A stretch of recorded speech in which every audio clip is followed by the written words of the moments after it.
tu seras rebâti par la grâce, tu seras rebâti,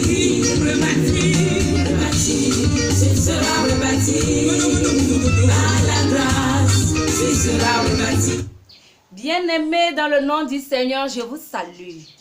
Vous avez devant vous votre artiste et évangéliste José Grâce Bénie dans l'émission Porte ouverte du salut.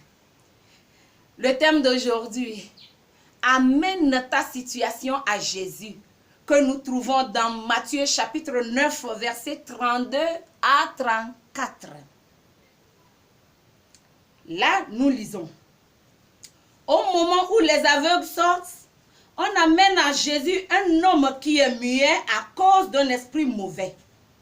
Jésus chasse l'esprit mauvais et le muet se met à parler. Les foules sont très étonnées et elles disent, on n'a jamais vu cela en Israël. Mais les pharisiens disent, c'est le chef des esprits mauvais qui donne à Jésus le pouvoir de chasser ces esprits. Bien-aimé, amène ta situation à Jésus. Tout le chapitre 9 de Matthieu nous parle de l'évangile de l'autorité de Jésus-Christ. Notre texte parle de l'histoire d'un muet qu'on a amené à Jésus. Après qu'il ait guéri les aveugles. Le muet était saisi par un esprit mauvais. Et Jésus, dans sa compassion, dans son amour pour l'être humain, a guéri ce muet-là. La Bible nous a enseigné que partout où Jésus allait, il faisait du bien.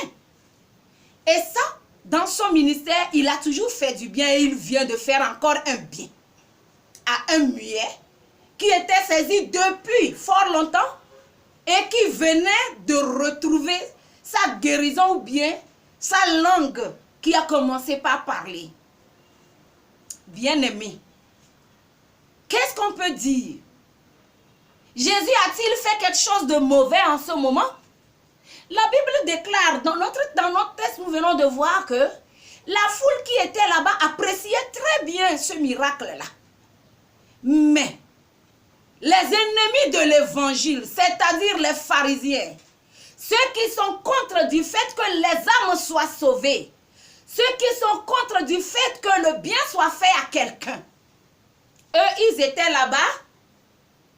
Au lieu d'apprécier aussi comme les autres, ils disaient le contraire. Ils disaient le contraire. Puisqu'ils ne voulaient pas que Jésus règne. Ils ne voulaient pas que quelqu'un les dépasse. Ou bien quelqu'un fasse quelque chose plus qu'eux. Or, eux, ils n'avaient pas le pouvoir de délivrer les gens. Mais Jésus en avait. Bien-aimés, les ennemis de l'évangile, aujourd'hui, nous les trouvons un peu partout.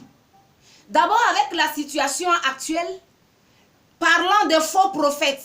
D'abord, on a été averti par la Bible que les faux prophètes viendront dans les derniers moments. Effectivement, c'est plein. On n'arrive plus à connaître le vrai du faux. Et cela fait que plusieurs personnes sont découragées et ne savent plus où trouver la solution à leurs problèmes. Mais ici, nous venons de voir, Jésus a guéri le muet. D'abord, on a amené le muet. Notre thème dit, amène ta situation à Jésus. On a amené le muet. Toi aussi, bien-aimé, au lieu d'écouter les gens, au lieu d'écouter le monde, la Bible nous a déjà prédit cela. Nous ne devons pas en principe être étonnés. Focalise-toi sur l'autorité de Jésus-Christ. Il est le seul. Les livres de prophètes avaient prédit qu'il est le seul qui sauvera le monde. Quelle situation as-tu dans ta vie? Quel est ton problème? Et tu cherches des solutions un peu partout. Tu fais confiance à quel pouvoir? Pouvoir satanique?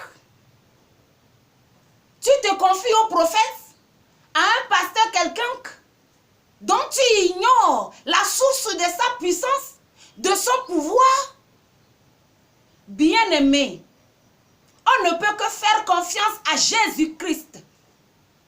Amène ta situation à Jésus. Amener sa situation à Jésus, c'est quoi? C'est accepter que Jésus règne dans sa vie. Recevoir Christ, accepter que Jésus règne dans sa vie. Lorsque les pharisiens ont dit qu'ils chassent les démons, et ils chassent les démons avec l'esprit mauvais, si nous voyons dans Matthieu 12, 24 et Marc 3, 22, la Bible déclare qu'ils ont dit, Jésus chasse les démons avec l'esprit de Belzéboul. Et Jésus a répondu, Satan ne peut jamais chasser Satan. Autrement, il serait en train de diviser son propre royaume contre lui-même. Satan est le plus malin. L'Éternel des armées même l'a dit. Le Dieu Tout-Puissant l'a appelé le malin. Il est le plus rusé, le malin. Tu cherches ta solution où? Tu te confies à quel pouvoir? S'il y a le pouvoir satanique là-bas, ton problème ne fera qu'être doublé ou bien redoublé, mon frère. Confie-toi à Jésus. Amène ta situation à Jésus. Nous l'avons expérimenté, c'est pourquoi nous parlons. Il a fait de grandes choses dans nos vies. Tu écoutes, les gens parlaient des faux prophètes, par ici, par là. Et c'est pourquoi tu es découragé. Tu préfères, bon, on a dit, Jésus, bon, il a travaillé avec l'esprit démoniaque. Si les pharisiens n'avaient pas vu ça. Non, c'est les ennemis de l'évangile. Satan ne peut pas chasser Satan. Tu amènes ta situation vers les idoles. Tu cherches ta solution là-bas. La situation restera la même, mon frère. Elle restera la même. Bien-aimé dans le nom du Seigneur, la seule solution à ton problème, c'est Jésus-Christ. Reçois-le comme sauveur, comme Seigneur, comme Dieu dans ta vie. Confie ta situation à lui. Il a dit, celui qui m'a vu a vu le Père, a vu le Dieu Tout-Puissant. Et Dieu sans le Fils ne peut rien faire dans ta vie. Dieu sans le Fils, sans le Saint-Esprit, ne peut rien faire dans ta vie. Parce qu'ils marchent ensemble, c'est la Trinité. L'un ne travaille pas sans voir l'autre. C'est ça la Trinité. L'unité céleste.